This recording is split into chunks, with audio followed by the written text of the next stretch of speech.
ଆରବ ଏବଂ ମିଟୁ ପବିତ୍ରା ମ୍ୟାଡ଼ାମଙ୍କ ଘରୁ ବାହାରି ବାଟରେ ଚାଲି ଚାଲି କିଛି ବାଟ ଗଲେ।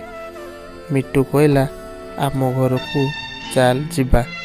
ସେମାନେ ମିଟୁ ଘରକୁ ଯାଇ ପହଞ୍ଚିଲେ। ମିଟୁ ଘର ପହଞ୍ଚିବା ସମୟରେ ତାଙ୍କ ବାପାଙ୍କ ସାଙ୍ଗ ଦେଖାହେଲା।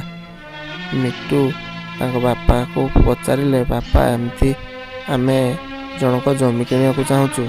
ତାଙ୍କ ଝିଅ ପ୍ରୋବ୍ଲେମ୍ କରୁଛି, କ'ଣ କରିବା?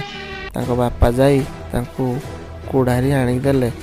ମିଟୁକୁ ଦେଲେ। ମିଟୁକୁ କହିଲେ, ତୁ ଏଇଟା ନେଇକି ଯା, ତାକୁ ମାରିଦିଅ। ତାଙ୍କର ବହୁତ ଧନ ସମ୍ପତ୍ତି ଅଛି। ତ ସେମାନେ ସେଠୁ ନେଇ ବାହାରିଗଲେ। ଜଙ୍ଗଲ ମଧ୍ୟରେ ଯାଇ ସେଠି ଠିଆ ହେଲେ। ଆରବ କହିଲା, ମୁଁ ଏମିତି କାମ କରିପାରିବି ନାହିଁ। ମୋର କିଛି ଜମିବାଡ଼ି ଦରକାର ନାହିଁ। ତୁ ଯା, ମୁଁ ଯାଉଛି। ମିଟୁ ଭାବିଲା, ଇଏ ତ ପଳେଇଗଲା। ମୋର ଧନ ସମ୍ପତ୍ତି ବହୁତ ଦରକାର ଅଛି।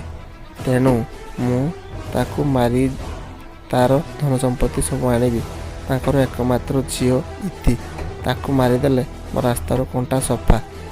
ତ ଦର୍ଶକ ବନ୍ଧୁ, ଆଜିର ପ୍ରଶ୍ନ ହେଉଛି, ଆରବ କ'ଣ ପାଇଁ ମିଟୁ ସାଙ୍ଗ ଛାଡ଼ି ପଳେଇଗଲା? ଏବେଠୁ ଆପଣଙ୍କ ଟାଇମ୍ ଷ୍ଟାର୍ଟ ହେଲା। ଜଲ୍ଦି ଜଲ୍ଦି କହି କମେଣ୍ଟରେ ଲେଖିଦିଅନ୍ତୁ।